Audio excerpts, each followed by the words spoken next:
नमस्कार दोस्तों, मैं त्रिलोकनाथ पांडे पुनः आया हूँ इस मंच पर और आशा ही नहीं मुझे पूर्ण विश्वास है कि आईएससी का जो हम लोग कार्यक्रम कर रहे हैं, आईएससी के विद्यार्थियों के लिए जो कार्यक्रम कर रहे हैं, गद्य संकलन से कुछ कहानियाँ हम लेकर आए हैं और उन कहानियों को हम सुन रहे हैं डॉक्टर मंजरी शुक्ला के मुख से और उद्देश्य भी यही है कि बच्चों तक कहानियाँ जाएँ और आशा ही नहीं मुझे पूर्ण विश्वास है कहानियाँ बच्चों तक पहुँच रही हैं क्योंकि वो हमसे संपर्क कर रहे हैं और जानना चाहते हैं कि अगली कड़ी कब शुरू हो रही है। जी हाँ, इस कड़ी को आगे बढ़ाते हुए मैं सीधे मंच पर पुकारना चाहूँगा डॉक्टर मंजरी शुक्ला जी को। मैम नमस्कार, आपका नमस्ते। स्वागत। आज हम जी, आपसे जानना चाहेंगे जैसे कि कहानी जो है अभी शुरू हो जाएगी अभी इसी वक़्त। जी, जी। अक्सर हमारे समाज में कुछ बातें होती हैं, 2 चीज़ें हैं यहाँ पर हमको देखने को मिलेंगी इस कहानी में, कहानी वाचन की ओर हम लोग बढ़ेंगे। एक तो है कि ट्रेन में जब हम लोग सफ़र करते हैं, तो वहाँ कुछ लोग खिला देते हैं, खा लेते हैं, कुछ घटनाएँ ऐसी भी घटती हैं। और एक और प्रथा जब थी, जिसे हम लोग सती प्रथा के नाम से जानते हैं, इन दोनों का ज़िक्र इस कहानी में है और कहानी के बाद इस पर हम आपसे चर्चा करेंगे। जी हाँ, जी, क्योंकि सबसे पहले कहानी सुनना ज़रूरी है और हाँ, बाकी कहानी जो है हम आपसे सुनते हैं और उसके बाद हम लोग चर्चा करेंगे इन्हीं 2 बिंदुओं पर, एक सती प्रथा एवं ट्रेन में कौन-सी घटनाएँ घट जाती हैं। जी हाँ, तो ये मंच अब आपका है। स्वागत है मैडम आपका, पुनः आपका स्वागत है। दर्शकों, आपके समक्ष हैं डॉक्टर मंजरी शुक्ला, कहानी है सती और उनकी रचनाकार हैं शिवानी। तो लीजिए प्रस्तुत है कहानी सती। जी, धन्यवाद।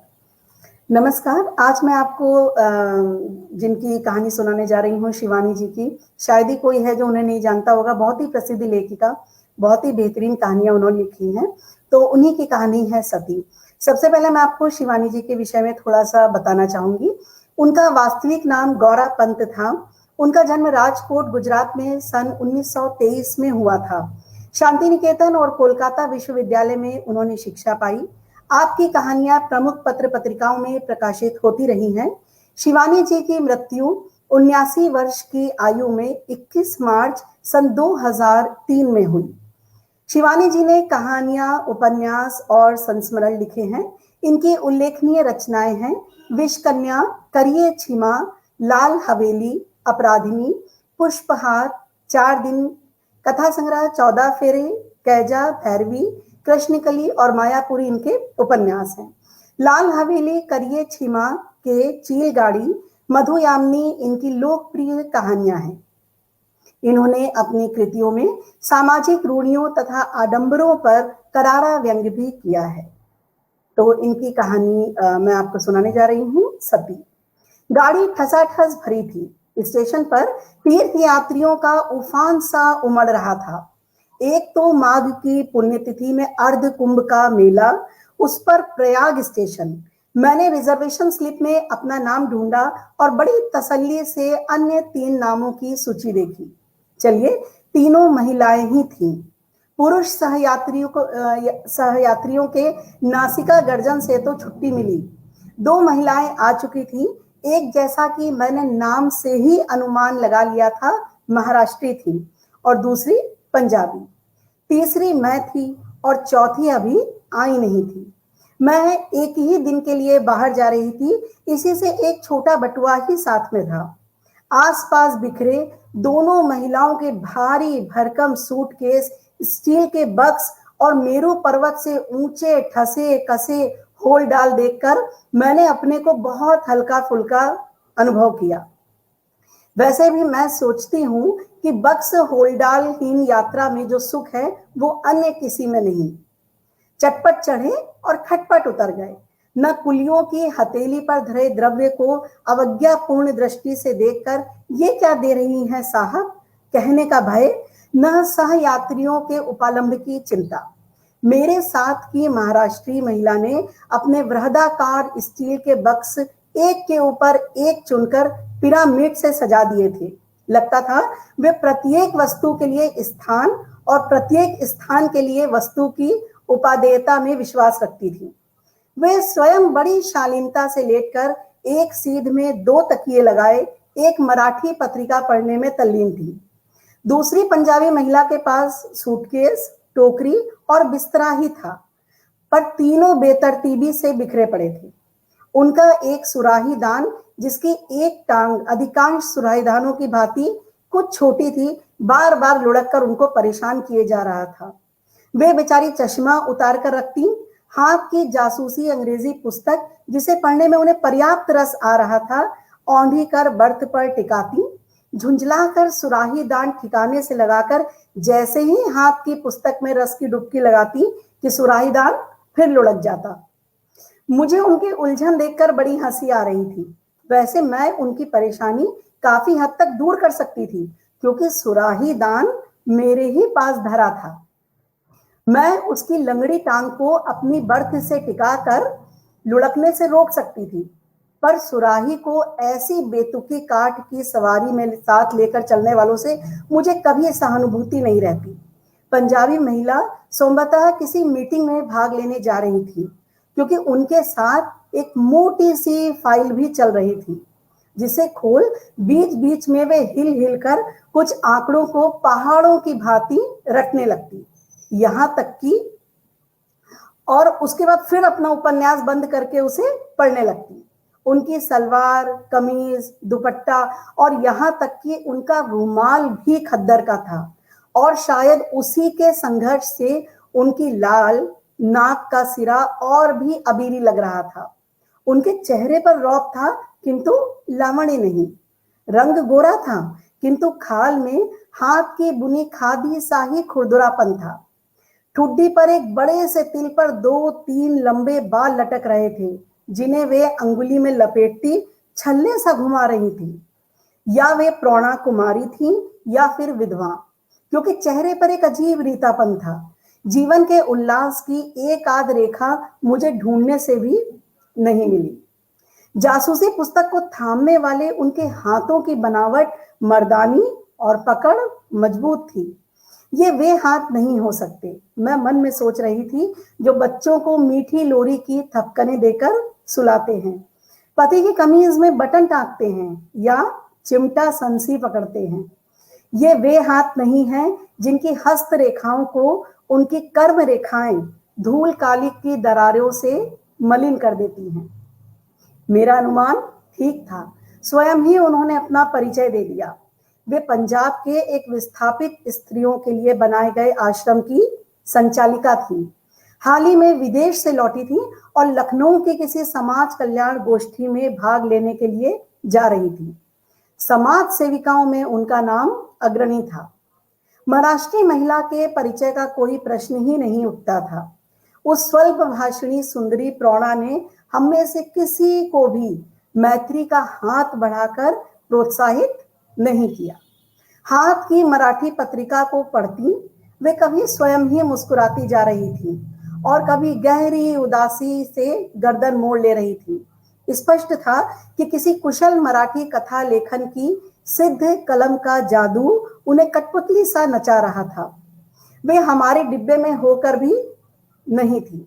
उनके गोरे रंग पर उनकी लाल शोलापुरी साड़ी लपटे सी मार रही थी। गोल परिपाटी से बांधा गया जूड़ा एड़ी चुंबी केश राशि के मूलधन का परिचय दे रहा था। कानों में 7 मोतियों के वर्तुलाकार कर्णफूल थे और गले में था दोहरी लड़का मंगलसूत्र, जिसे वे अभ्यासवश बार बार दांतों में दबा ले रही थी। उनके सामान पर संभवतः उनके पति के नाम का लेबल लगा था, मेजर जनरल वनोलकर, और वास्तव में वे थी भी मेजर जनरल की ही पत्नी होने के योग्य। पूरे चेहरे में दोनों आंखें ही सबसे ज्वलंत आभूषण थी।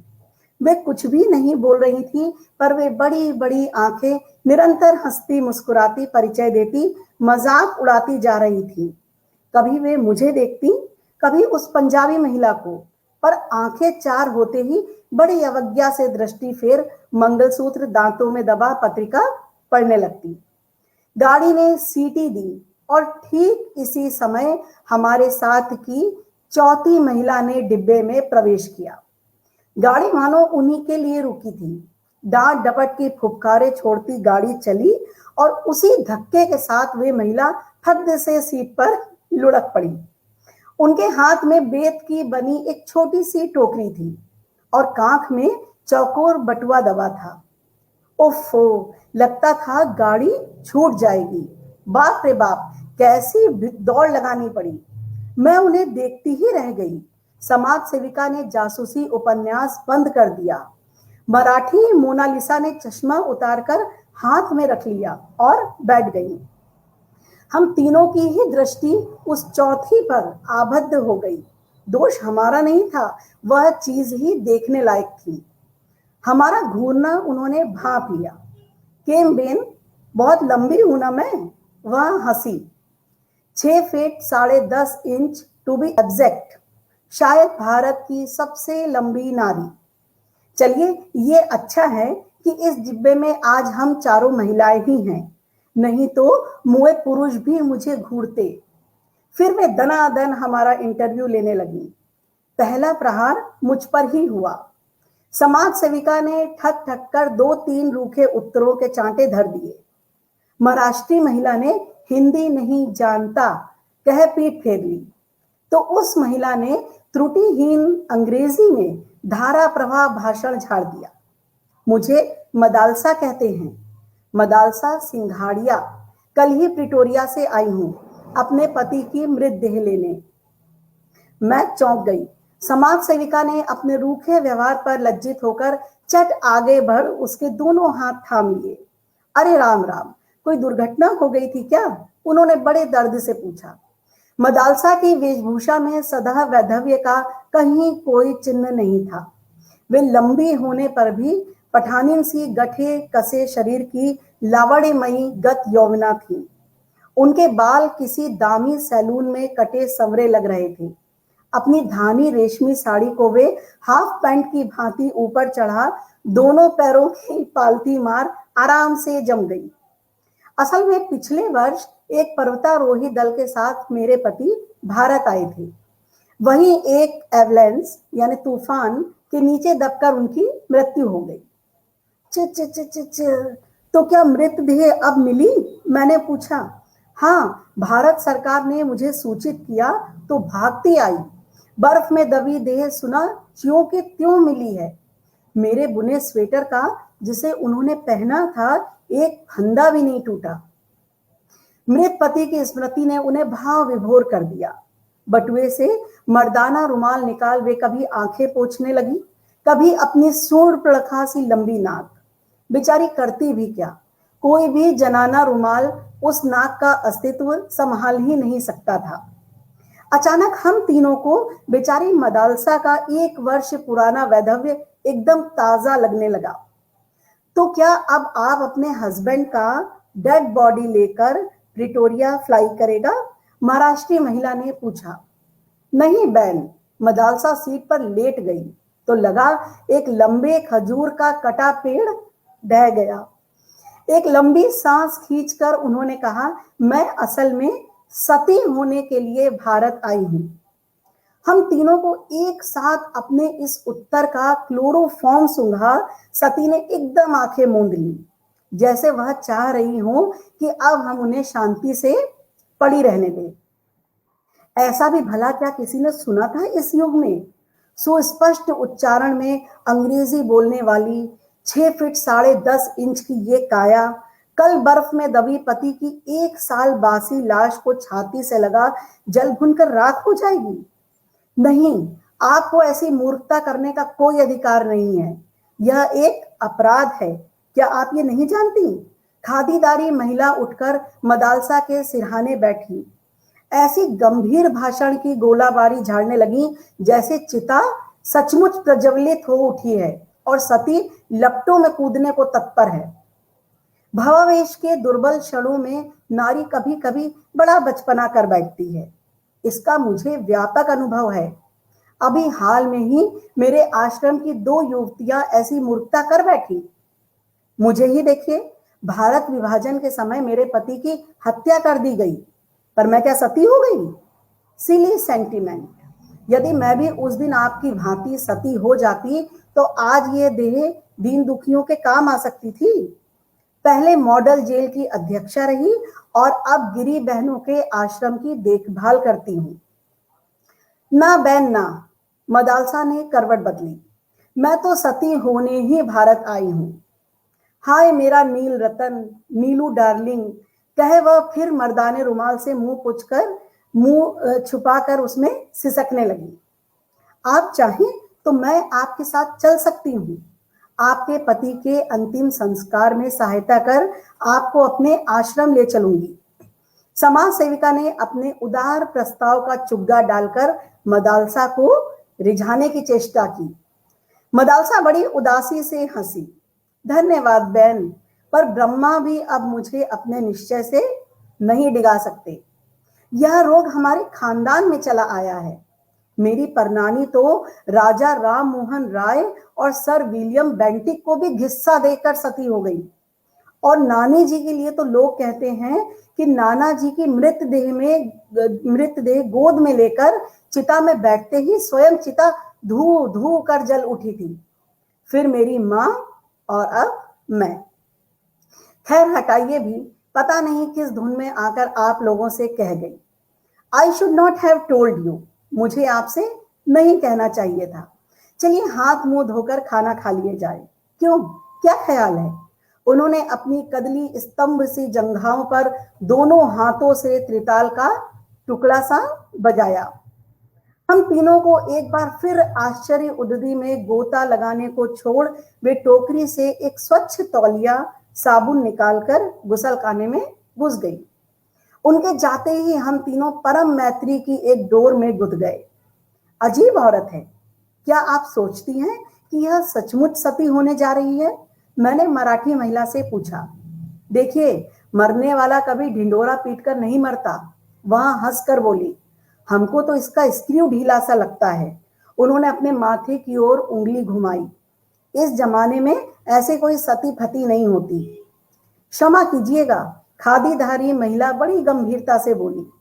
मुझे औरतों का अनुभव आप दोनों से अधिक है।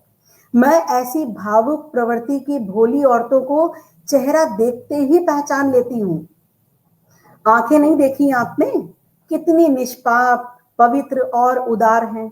मुझे तो पक्का विश्वास है कि पति की मृतदेह देखते ही यह वही मूर्खता कर बैठेगी जिसका ये खुलेआम ऐलान कर रही है। लगता है मुझे अपना प्रोग्राम कैंसिल कर इसके साथ जा पुलिस को खबर देनी होगी, तभी इसे बचाया जा सकता है। इतने में ही मदालसा हाथ मुंह धोकर ताजा चेहरा लिए आ गई। मेलगाड़ी वन, ग्राम, नदी, नाले, पुल कूदती फांदती सर्राटे से भागी जा रही थी। मदालसा ने अपनी टोकरी खोलकर नाश्तादान निकाल लिया। जैसे खरबूजे को देखकर खरबूजा रंग बदलता है, ऐसे ही एक यात्री को खाते देख दूसरे सहयात्री को भी भूख लग ही आती है। क्षण भर में सती प्रथा पर चल रही बहस कपूर के धुएं की भांति उड़ गई और चटाचट नाश्तेदान खुलने लगे। आइए ना, एक साथ बैठकर खाया जाए, मदालसा ने कहा और बड़े यत्न से स्वच्छ नैपकिन बिछा छोटे छोटे स्टील के कटोरदान सजाने लगी। धन्यवाद, मैंने कहा, पर हमारे साथ भी तो खाना है, इसे कौन खाएगा? वाह जी वाह, उसे हम खाएंगी। ईश्वर ने ये 6 फीट 10.5 इंच दुर्ग आखिर बनाया किस लिए है? उनके भुवन मोहिनी हंसी ने हमें पराजित कर दिया। वैसे भी हम तीनों ने एक दूसरी को काक दृष्टि से सती के घृत पकवान को आंखों ही आंखों में घूरते चखते पकड़ भी लिया था। सुनहरी मोयनदान कचौड़ियां थीं, मसालों की गहरी परत में डूबी सब्जियां थीं, रायता था, चटनी थी और थे ठास ठास कर बांधे गए मेवा जड़े बूंदी के लड्डू। ये तो सफर का खाना नहीं, अच्छा खासा विवाह भोज है। समाज सेविका की आंखों से लार टपक रही थी। बड़ा हैवी खाना लेकर चलती हैं आप, उन्होंने कहा और कचौड़ियों पर टूट पड़ी। हम तीनों के पास भारतीय रेल यात्रियों के साथ युग युगांतर से चला आ रही वही पूरी तरकारी और आम के अचार की फांके थी। अपना खाना खाया ही किसने? मदालसा के स्वादिष्ट भोजन को चटकारे ले लेकर हम तीनों ने साफ कर दिया। उधर वे अकेली ही हम तीनों के नाश्ता दानों को जीभ से चाट गई थी। विधाता ने सचमुच ही उनके शरीर के दुर्ग में असीम गोला बारूद भरने के लिए अनेक कोष्ठ प्रकोष्ठों की रचना की थी। महातृप्ति के कई तार और मंद्र सप्तक की डकार लेकर हाथ मुंह धो मदालसा ने टोकरी में से एक मस्जिद के गुंबद के आकार का पानदान निकाला। यह मेरे नीनू ने मुझे बगदाद से लेकर भेंट किया था। उसे पान बेहद पसंद थे। इसी में से एक ढोली मगही पान और ये पानदान लेकर ही कल चिता में उतरूंगी। एक शहीदाना अदा से हम तीनों को घायल कर उन्होंने केवड़ा, इलायची और मैनपुरी सुपारी से ठसा बीड़ा थमाया। सती प्रथा पर फिर जोरदार बहस छिड़ गई। हाय मेरे अंतिम सफर की प्यारी साथिनों, तुम अब हमें नहीं रोक सकती। मदालसा लेट गई और बड़ी सधी आवाज में गाने लगी। न जानियो जानकी थाने ना थे सवारे शू थवानू छे। समझी इसका अर्थ? उन्होंने हंसकर मुझसे पूछा। जानकी नाथ भी ये नहीं जान सके थे कि सुबह क्या होगा।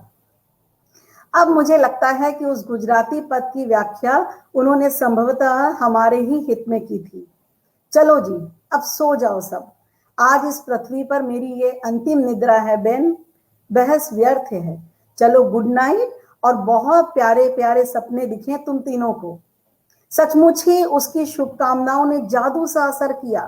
ऐसी नींद तो पहले कभी आई ही नहीं थी।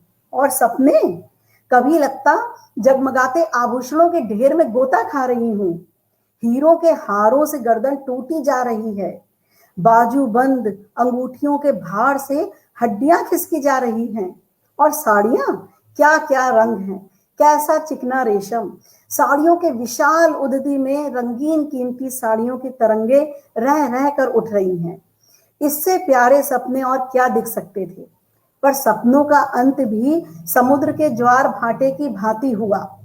वास्तविकता की अंतिम तरंग ने पटाख से हम तीनों को धोबी पछाड़ दी।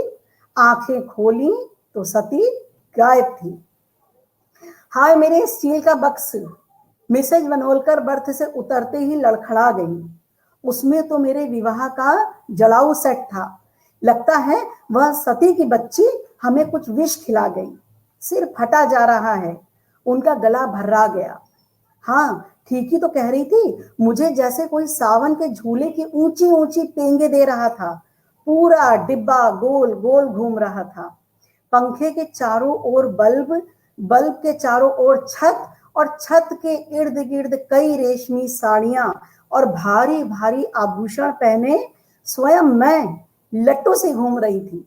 कभी जी में आ रहा था कि जोर जोर से हंसूं, कभी दहाड़े मारकर रोने को तड़प रही थी।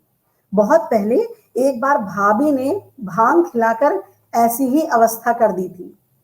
सुना गया है कि कुकुरमुत्तों को पीस कर बनाया गया विष भी ऐसे ही मीठे सपने दिखाता है।